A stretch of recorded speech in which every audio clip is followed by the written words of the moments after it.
ಎಲ್ರಿಗೂ ನಮಸ್ಕಾರ. ಇನ್ಫೋಸ್ಟ್ರೀಮ್ ಯೂಟ್ಯೂಬ್ ಚಾನಲ್ಗೆ ಮತ್ತೊಮ್ಮೆ ಸ್ವಾಗತ.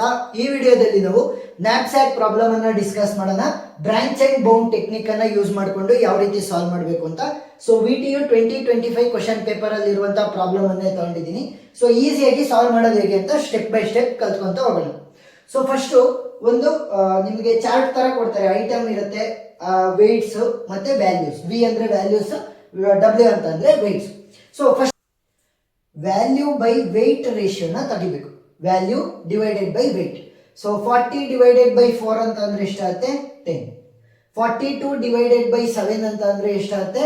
7 4 20, 7 6 42. ಸೊ 6 ಅಲ್ವಾ? 25 ಡಿವೈಡೆಡ್ ಬೈ 5 ಅಂತ ಅಂದ್ರೆ ಎಷ್ಟಾಗುತ್ತೆ? 5 5 25. 12 ಡಿವೈಡೆಡ್ ಬೈ 3 ಅಂತ ಅಂದ್ರೆ 4. ಸೊ ನೆಕ್ಸ್ಟ್ ಸ್ಟೆಪ್ ಏನ್ ಮಾಡಬೇಕು ಅಂತಂದ್ರೆ ಈ value divided by weight ratio ಇದೆಯಲ್ಲ, ಅಂದ್ರೆ ವ್ಯಾಲ್ಯೂ ಬೈ ವೇಟ್ ರೇಷಿಯೋ, ಇದರ ಡಿಕ್ರೀಸಿಂಗ್ ಆರ್ಡರ್ ಅಲ್ಲಿ ನಾವು ಐಟಮ್ ಗಳನ್ನ ಅರೇಂಜ್ ಮಾಡ್ಕೋಬೇಕು. ಐಟಮ್ಗಳು ಮತ್ತೆ ಅದರ ರೆಸ್ಪೆಕ್ಟಿವ್ ವೇಟ್ಸ್ ಮತ್ತೆ ವ್ಯಾಲ್ಯೂಸ್. ಇಲ್ಲಿ ನೋಡಿದ್ರೆ 10 6 5 4 ಡಿಕ್ರೀಸಿಂಗ್ ಆರ್ಡರ್ ಅಲ್ಲಿ ಇದೆಯಾ? ಕಡಿಮೆ ಆಗ್ತಾ ಇದೆಯಾ ವ್ಯಾಲ್ಯೂಸ್ ಕೆಳಗಡೆ ಹೋದಂಗೆ? ಸೊ ಕರೆಕ್ಟ್ ಇದೆ ಅಂತ ಅರ್ಥ. ಸೊ ನೀವು ಡಿಕ್ರೀಸಿಂಗ್ ಆರ್ಡರ್ ಅಲ್ಲೇ ಸಾಲ್ಟ್ ಮಾಡ್ಕೋಬೇಕು. ಏನಾದ್ರೂ ಕೂಡ ಇಲ್ಲ ಅಂತ ಅಂದ್ರೆ ಮೇಲೆ ಕೆಳಗಡೆ ಇದೆ ಅಂತ ಅಂದ್ರೆ ವ್ಯಾಲ್ಯೂ ಬೈ ವೇಟ್ ರೇಷಿಯೋ ತೆಗೆದಾದ್ಮೇಲೆ ಅವನ್ನ ಡಿಕ್ರೀಸಿಂಗ್ ಆರ್ಡರ್ ಅಲ್ಲಿ ನೀವು ಸಾಲ್ವ್ ಮಾಡಬೇಕು. ಸೊ ಮಾಡಲ್ ಕ್ವಶನ್ ಪೇಪರ್ ಅಲ್ಲಿ ಇದೆಯಲ್ಲ, ಆ ಪ್ರಾಬ್ಲಮ್ ಆ ರೀತಿ ಇದೆ. ಸೊ ಆ ಪ್ರಾಬ್ಲಮ್ ನಿಮ್ಗೆ ಡಿಸ್ಕ್ರಿಪ್ಷನ್ ಅಲ್ಲಿ ಇರುತ್ತೆ, ನೀವು ನೋಡ್ಬೋದು. ಸೊ ಇವಾಗ ಅದು ಆಲ್ರೆಡಿ ಡಿಕ್ರೀಸಿಂಗ್ ಆರ್ಡರ್ ಅಲ್ಲಿ ಇರೋದ್ರಿಂದ ಇದನ್ನ ಮುಟ್ಟಕ್ಕೋಲ್ಲ. ಸೊ ಈ ಒಂದು ಪ್ರಾಬ್ಲಮ್ ಅನ್ನ ಬ್ರಾಂಚ್ ಅಂಡ್ ಬೌಂಡ್ ಟೆಕ್ನಿಕ್ ಅಲ್ಲಿ ಸಾಲ್ವ್ ಮಾಡೋದಕ್ಕೆ ನಾವು ಸ್ಟೇಟ್ ಸ್ಪೇಸ್ ಟ್ರೀ ಅನ್ನ ಯೂಸ್ ಮಾಡ್ತಾ ಹೋಗ್ತೀವಿ. ಸೊ ಫಸ್ಟ್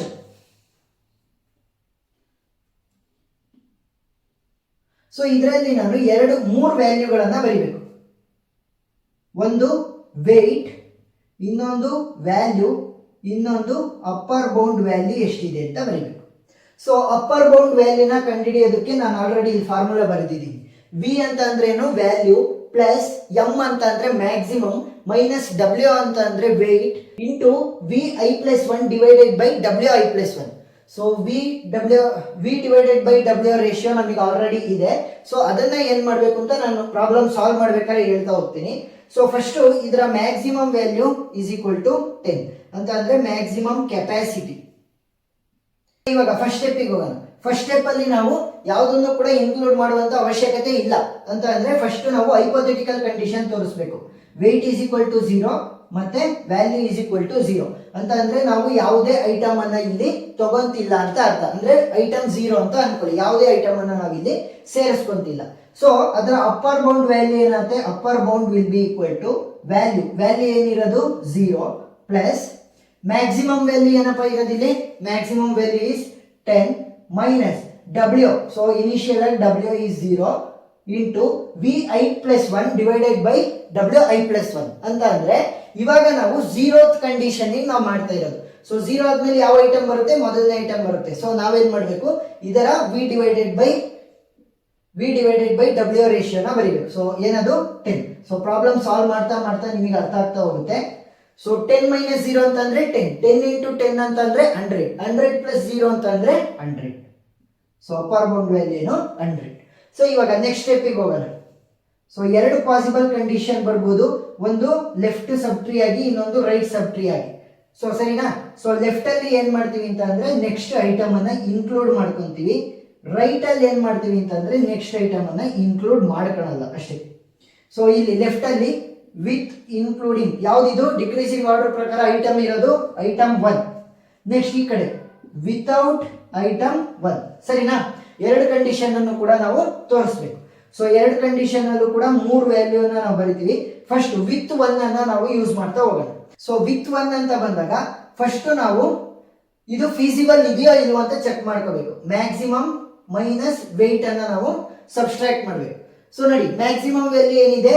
10 ಮೈನಸ್ ವೇಟ್ ಏನಿದೆ? Item number 1 weight is 4.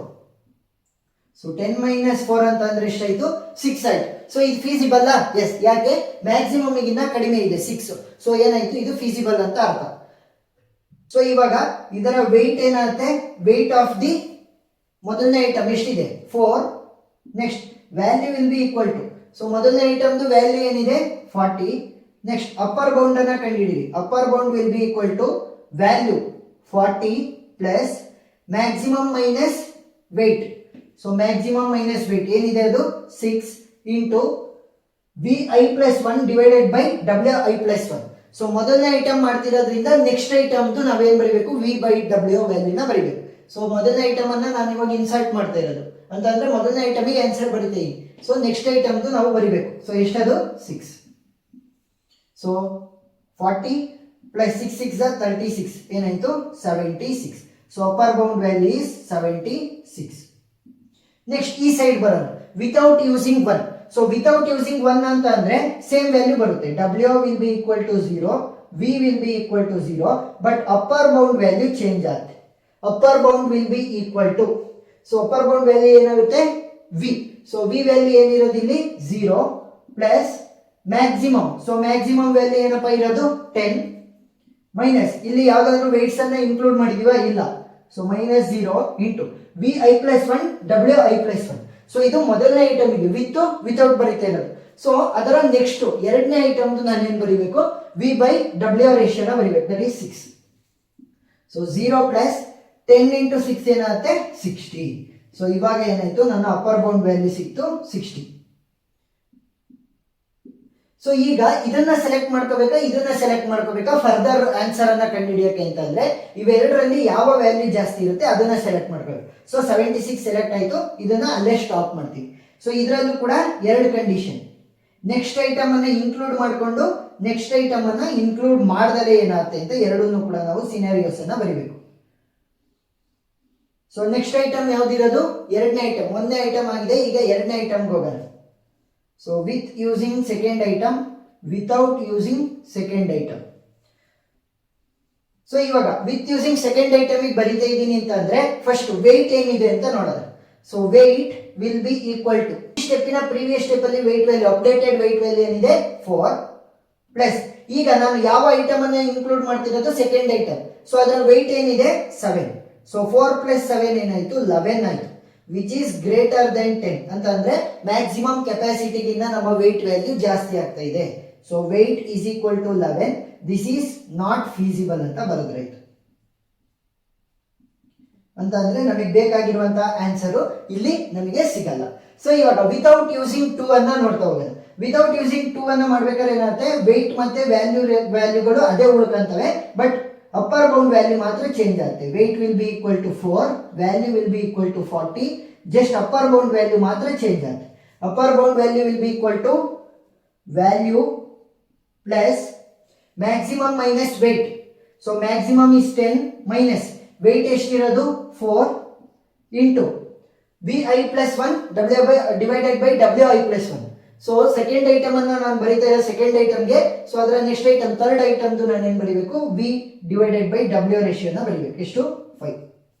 So 10 minus 4 ಅಂದ್ರೆ 6. 6 5 30. 30 ಪ್ಲಸ್ 40 ಏನಾಯ್ತು 70 ಆಯ್ತು. So upper bound value will be equal to 70. So ಈ ಕಂಡೀಷನ್ ನಾಟ್ ಫೀಸಿಬಲ್, ಒಂದೇ ಒಂದು ಕಂಡೀಷನ್ ಇರೋದು.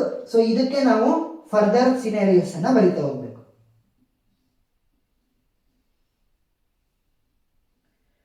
ಸೊ ಒಂದೆರಡು ಸಲ ನೀವು ಒಂದೆರಡು ಮೂರು ಪ್ರಾಬ್ಲಮ್ ಅನ್ನ ಸಾಲ್ವ್ ಮಾಡ್ಬೇಕು, ಅವಾಗಲೇ ನಿಮಗೆ ಅರ್ಥ ಅದು ಒಂದೇ ಸಲ ಅರ್ಥ ಅಲ್ಲ.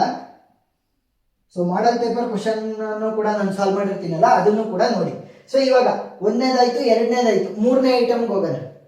So with using item number 3, without using item number 3. So with using item number 3 ಆದ್ರೆ ಇವಾಗ ಪ್ರೀವಿಯಸ್ ವೆಯ್ಟ್ ವ್ಯಾಲ್ಯೂ ಏನಿದೆ 4 ಇದೆ, ಪ್ಲಸ್ ಮೂರನೇ ಐಟಮ್ದು ವೆಯ್ಟ್ ಎಷ್ಟಿದೆ ನೋಡಿ, ವೆಯ್ಟ್ ಈಸ್ 5. ಸೊ 4 ಪ್ಲಸ್ 5 ಅಂತ ಅಂದ್ರೆ 9. So 9 is less than 10. So ಇವಾಗ ಇದು ಫೀಸಿಬಲ್ ಆಗಿದೆ. ಸೊ ನಾನು ಇವಾಗ ಕಂಟಿನ್ಯೂ ಮಾಡ್ಕೋಬಹುದು. ಸೊ ಕಂಟಿನ್ಯೂ ಮಾಡಬಹುದು ಅಂತ ಅಂದ್ರೆ ವೆಯ್ಟ್ ಎಷ್ಟಾಗುತ್ತೆ, weight will be equal to 9. Next value also update ಅಂತ ಅಂದ್ರೆ ವ್ಯಾಲ್ಯೂ ಕೂಡ ಅಪ್ಡೇಟ್ ಆಗುತ್ತೆ. ಪ್ರೀವಿಯಸ್ ವ್ಯಾಲ್ಯೂ ಎಷ್ಟಿದೆ 40 ಪ್ಲಸ್ ಈಗ ಇನ್ಸರ್ಟ್ ಮಾಡ್ತಿರುವಂತಹ ಥರ್ಡ್ ಐಟಮ್ದು ವ್ಯಾಲ್ಯೂ ಎಷ್ಟಿದೆ 25. ಸೊ 40 ಪ್ಲಸ್ 25 ಅಂತಂದ್ರೆ 65 ಆಯ್ತು. So value will be equal to 65. Next upper bound will be equal to value that is 65 plus maximum minus weight. So maximum ಎಷ್ಟು 10 minus weight ಎಷ್ಟು ಇವಾಗ ನಮ್ದಿರೋದು 9 into VI plus 1 divided by WI plus 1. ಮೂರನೇ item ಅನ್ನ insert ಮಾಡ್ತಾ ಇರೋದು. So ಅದರ next ಐಟಮ್ದು V/W ರೇಷಿಯೋನ ಬರೀಬೇಕು, ದಟ್ ಈಸ್ 4. ಸೊ 10 ಮೈನಸ್ 9 ಅಂತಂದ್ರೆ 1 ಇಂಟು 4 ಅಂತಂದ್ರೆ 4. 65 ಪ್ಲಸ್ 4 ಅಂತ ಅಂದ್ರೆ 69 ಆಯ್ತು. So upper bound value will be equal to 69. Next without using 3 ಹೋಗೋಣ. ಸೊ ವಿತೌಟ್ ಯೂಸಿಂಗ್ 3 ಅಂತ ಅಂದ್ರೆ ಏನಾಗುತ್ತೆ, ಇಲ್ಲಿ ವಿತೌಟ್ ಯೂಸಿಂಗ್ ಆದಾಗ ಅದರ ಪ್ರೀವಿಯಸ್ ವ್ಯಾಲ್ಯೂಸ್ ಉಳ್ಕೊಂತವೆ. W will be equal to 4, V will be equal to 40. But upper bound value ಮಾತ್ರ change ಆಗುತ್ತೆ. So upper bound will be equal to, so value ಏನಿರೋದು 40 plus maximum minus weight. So maximum ಎಷ್ಟಿರೋದು 10 minus weight ಎಷ್ಟಿರೋದು 4. So 10 minus 4 into VI plus 1 divided by WI plus 1. Value ಎಷ್ಟಿರೋದು 4. So 10 minus 4 ಅಂತಂದ್ರೆ 6, 6 4 24. 24 plus 40 ಅಂತಂದ್ರೆ 64. So upper bound is equal to 64. ಈಗ ಇವೆರಡರಲ್ಲಿ ಯಾರನ್ನ select ಮಾಡ್ಕೊಂತೀರಾ, ಯಾರ್ದು ಜಾಸ್ತಿ ವ್ಯಾಲ್ಯೂ ಇರುತ್ತೆ ಅವರು. ಸೊ 69 ಸೆಲೆಕ್ಟ್ ಆಗುತ್ತೆ. ಸೊ ಇವಾಗ ನಾನು ಇದಕ್ಕೆ ಫರ್ದರ್ 2 ಕಂಡೀಷನ್ ಅನ್ನ ಬರೀಬೇಕು. ನೆಕ್ಸ್ಟ್ ಐಟಮ್ ಅನ್ನ ಯೂಸ್ ಮಾಡಿಕೊಂಡು ನೆಕ್ಸ್ಟ್ ಐಟಮ್ ಅನ್ನ ಯೂಸ್ ಮಾಡ್ಕೊಂಡಲೇ ಏನೇನು ಸಿನಾರಿಯೋ ಬರುತ್ತೆ ಅಂತ. ಸೊ ಈಗ ಫಸ್ಟ್ ನಾವು ಫೀಸಿಬಲ್ ಇದೆಯೋ ಇಲ್ವೋ ಅಂತ ಚೆಕ್ ಮಾಡಬೇಕು ಅಂತಂದ್ರೆ weight will be equal to previous weight ಏನಿದೆ 9. ಈಗ ನಾನು ಯಾವ ಐಟಮ್ ಅನ್ನ ಇನ್ಸರ್ಟ್ ಮಾಡ್ತಾ ಇದ್ದೀನಿ, 4ನೇದು. So with using 4, without using 4, ಸರಿನಾ? ಸೊ ಈಗ ವಿತ್ ಯೂಸಿಂಗ್ 4 ಆದ್ರೆ ಐಟಮ್ ನಂಬರ್ 4ದು ವೆಯ್ಟ್ ಏನಿದೆ 3. ಸೊ ಪ್ರೀವಿಯಸ್ ವೆಯ್ಟ್ 9 ಇತ್ತು, 9 ಪ್ಲಸ್ 3 ಅಂದ್ರೆ ಎಷ್ಟಾಯ್ತು 12. ಸೊ 12 ಈಸ್ ಗ್ರೇಟರ್ ದ್ಯಾನ್ 10 ಅಂತ ಅಂದ್ರೆ ಏನಾಯ್ತು, it is not feasible. So weight is equal to 12 ಆಯ್ತು. So it is not feasible. Next without using 4 ಹೋಗೋಣ. So this is the last step because ಮುಂದೆ ನಮಗೆ ಐಟಮ್ಸ್ ಯಾವ ಇಲ್ಲ. ಸೊ ವಿತೌಟ್ ಯೂಸಿಂಗ್ 4 ಅಂತ ಆದ್ರೆ ಏನಾಗುತ್ತೆ, ವೆಯ್ಟ್ ವ್ಯಾಲ್ಯೂ ಪ್ರೀವಿಯಸ್ ಸ್ಟೆಪ್ ಅಲ್ಲಿ ಏನಿತ್ತು ಅದೇ ಉಳ್ಕೊಳುತ್ತೆ. ನೆಕ್ಸ್ಟ್ ವ್ಯಾಲ್ಯೂ ಕೂಡ ಏನಾಗುತ್ತೆ, ಪ್ರೀವಿಯಸ್ ಸ್ಟೆಪ್ ಅಲ್ಲಿ ಏನಿತ್ತು ಅದೇ ಉಳ್ಕೊಳುತ್ತೆ. ಜಸ್ಟ್ ಅಪ್ಪರ್ ಬೌಂಡ್ ವ್ಯಾಲ್ಯೂ ಮಾತ್ರ ಚೇಂಜ್ ಆಗುತ್ತೆ. ಬಟ್ ಇಲ್ಲಿ ಏನಾಗುತ್ತೆ ನೋಡಿ, ನೆಕ್ಸ್ಟ್ ಬಟ್ ಇಲ್ಲಿ ಏನಾಗುತ್ತೆ ನೋಡಿ. ಈಗ ನಾನೇನ್ ಮಾಡ್ತಾ ಇದ್ದೆ, ಪ್ರೀವಿಯಸ್ ಸ್ಟೆಪ್ಗಳಲ್ಲೆಲ್ಲ ಇಲ್ಲಿ ಕಂಡುಹಿಡಿಬೇಕಾದ್ರೆ VI plus 1 WI plus 1 ಅನ್ನ ನಾನು ಬರೀತಾ ಇದ್ದೆ ಮಲ್ಟಿಪ್ಲೈ ಮಾಡೋದಕ್ಕೆ. ಬಟ್ ಇಲ್ಲಿ 4ನೇ ಐಟಮ್ ಲಾಸ್ಟ್, ಮುಂದೆ ಐಟಮ್ಗಳೇ ಇಲ್ಲ. So VI plus 1 WI plus 1 ಯಾವ ವ್ಯಾಲ್ಯೂ ಬರೀತೀರಾ, ವ್ಯಾಲ್ಯೂನೇ ಇಲ್ಲ. ಸೊ ಅದಕ್ಕೋಸ್ಕರ ಏನ್ ಮಾಡಬೇಕು ಅಂತಂದ್ರೆ ಈ ಅಪ್ಪರ್ ಬೌಂಡ್ ಏನಾಗುತ್ತೆ, ಪ್ರೀವಿಯಸ್ ಅಪ್ಪರ್ ಬೌಂಡ್ ವ್ಯಾಲ್ಯೂಗೆ ಈಕ್ವಲ್ ಆಗಿರುತ್ತೆ. So 69 upper bound will be equal to 69 ಅಂತ ಅಂದ್ರೆ ಲಾಸ್ಟ್ ಐಟಮ್ ನೀವು ಯಾವ್ದನ್ನ ಇನ್ಸರ್ಟ್ ಮಾಡ್ತೀರಲ್ವಾ, ಸೊ ಅದ್ರ ವ್ಯಾಲ್ಯೂ ಏನಾಗಿರುತ್ತೆ, upper bound value previous step ಅಲ್ಲಿ ಏನ್ ಅಪ್ಪರ್ ಬೌಂಡ್ ವ್ಯಾಲ್ಯೂ ಇರುತ್ತೆ ಅದೇ ಅಪ್ಪರ್ ಬೌಂಡ್ ವ್ಯಾಲ್ಯೂ ಇರುತ್ತೆ. ಯಾಕೆ, ಇಲ್ಲಿ ನೆಕ್ಸ್ಟ್ ಯಾವುದೇ ಐಟಮ್ ಇಲ್ವಾ ಅಲ್ವಾ, ಅದಕ್ಕೋಸ್ಕರ ನಮಗೆ V/W ವ್ಯಾಲ್ಯೂ ಸಿಗಲ್ಲ. ಸೊ ಅದಕ್ಕೋಸ್ಕರ ಏನ್ ಮಾಡ್ತೀವಿ, ಪ್ರೀವಿಯಸ್ ಸ್ಟೆಪ್ ಅಲ್ಲಿ ಏನ್ ಅಪ್ಪರ್ ಬೌಂಡ್ ವ್ಯಾಲ್ಯೂ ಇತ್ತು ಅದನ್ನೇ ಬರಿತೀವಿ. ಸೊ ಇದನ್ನ ನಾನೇನಂತ ಕರಿಬಹುದು, ಆಪ್ಟಿಮಲ್ ಸೊಲ್ಯೂಷನ್ ಅಂತ ಕರಿಬಹುದು. ಸೊ ಲಾಸ್ಟ್ ಸ್ಟೆಪ್ ಅಲ್ಲಿ ನಾವೇನ್ ಮಾಡ್ಬೇಕು ಅಂತಂದ್ರೆ ಸೊಲ್ಯೂಷನ್ ವೆಕ್ಟರ್ಸ್ ಗಳನ್ನ ಬರೀಬೇಕು. therefore ಸೊಲ್ಯೂಷನ್ ವೆಕ್ಟರ್ಸ್ ಅಂತ ಅಂದ್ರೆ ಸಿಂಪಲ್. ಈ ನ್ಯಾಪ್ಸಾಕ್ ಪ್ರಾಬ್ಲಮ್ ಅನ್ನ ನಾವು ಏನಕ್ಕೆ ಯೂಸ್ ಮಾಡೋದು, ಐಟಮ್ ಗಳನ್ನ ಇನ್ಸರ್ಟ್ ಮಾಡಬೇಕು ವಿತ್ ಗೈನಿಂಗ್ ಮೋರ್ ಪ್ರಾಫಿಟ್ ಅಂತಂದ್ರೆ ಎಲ್ಲ ಐಟಮ್ ಗಳನ್ನು ಕೂಡ ಮ್ಯಾಕ್ಸಿಮಮ್ ಕೆಪಾಸಿಟಿ ಒಳಗಡೆ ನಾನು ಆದಷ್ಟು ಐಟಮ್ ಗಳನ್ನ ಇನ್ಸರ್ಟ್ ಮಾಡಕ್ ಟ್ರೈ ಮಾಡಬೇಕು. ಆ ಐಟಮ್ ಯಾವುಗಳನ್ನ ಇನ್ಸರ್ಟ್ ಮಾಡಬೇಕು ಅಂತಂದ್ರೆ ನನಗೆ ಮ್ಯಾಕ್ಸಿಮಮ್ ಪ್ರಾಫಿಟ್ ಕೊಡುವಂತ ಐಟಮ್ಸ್ ಅನ್ನ ಇನ್ಸರ್ಟ್ ಮಾಡಬೇಕು. ಸೊ ಇವಾಗ ನಾನು ಆಪ್ಟಿಮಲ್ ಸೊಲ್ಯೂಷನ್ ಅನ್ನ ತಗೊಂಡಿದ್ದೀನಲ್ಲ, ಇದರಲ್ಲಿ ಯಾವ ಯಾವ ಐಟಮ್ ಇನ್ಕ್ಲೂಡ್ ಆಗಿದೆ, ಯಾವ ಐಟಮ್ ಇನ್ಕ್ಲೂಡ್ ಆಗಿಲ್ಲ ನೋಡ್ರಿ. ವಿತ್ ಯೂಸಿಂಗ್ 1 ಇನ್ಕ್ಲೂಡ್ ಆಗಿದೆ. ನೆಕ್ಸ್ಟ್ ಇಲ್ಲಿಗೆ ಯಾವ ರೀತಿ ಬಂದಿದ್ದೀನಿ ಅಂತ ನೋಡ್ರಿ, ವಿತ್ ಯೂಸಿಂಗ್ 1 ಅನ್ನ ಮಾಡಿದ್ದೀನಿ. Next without using 2, with using 3, without using 4. So optimal solution ಸಿಗೋದಕ್ಕೆ ನಾವೇನ್ ಮಾಡಿದ್ವಿ, ವಿತ್ ಯೂಸಿಂಗ್ 1 ಅಂದ್ರೆ ಮೊದಲನೇ ಐಟಮ್ ಅನ್ನ ಯೂಸ್ ಮಾಡಿದ್ವಿ. ವಿತೌಟ್ ಯೂಸಿಂಗ್ 2 ಅದನ್ನ ಬರೆಯುವಂತ ಅವಶ್ಯಕತೆ ಇಲ್ಲ. With using item number 3, next without using item number 4. So solution vectors ಏನಾಗುತ್ತೆ 1 and 3 ಅಂತ ಅಂದ್ರೆ ಮೊದಲನೇ ಐಟಮ್ ಮತ್ತೆ ಮೂರನೇ ಐಟಮ್ ಅನ್ನ ಯೂಸ್ ಮಾಡಿಕೊಂಡು ನಾವೇನ್ ಮಾಡಿದ್ವಿ, ಮ್ಯಾಕ್ಸಿಮಮ್ ಪ್ರಾಫಿಟ್ ಅನ್ನ ತಗೊಂಡಿದ್ವಿ with including the items with in the capacity of 10. So ಇವಾಗ ಮಾಡಲ್ ಪೇಪರ್ ಕ್ವಶನ್ ಅನ್ನು ಕೂಡ ಒಂದ್ಸಲಿ ನೋಡ್ರಿ, ಅವಾಗ ನಿಮಗೆ ಇನ್ನೂ ಕಾನ್ಸೆಪ್ಟ್ ಈಸಿಯಾಗಿ ಅರ್ಥ ಆಗ್ತಾ ಹೋಗುತ್ತೆ. ಅಷ್ಟೇ ಸಿಂಪಲ್. ಏನಾದ್ರೂ ಡೌಟ್ ಇತ್ತು ಅಂತಂದ್ರೆ ಕಮೆಂಟ್ ಸೆಕ್ಷನ್ ಅಲ್ಲಿ ತಿಳಿಸಿ, ನಾನು ಕ್ಲಾರಿಫೈ ಮಾಡ್ತೀನಿ. ವಿಡಿಯೋ ಇಷ್ಟ ಆಗಿದ್ರೆ ಸಬ್ಸ್ಕ್ರೈಬ್ ಆಗೋದನ್ನ ಮರಿಬೇಡಿ. Thank you.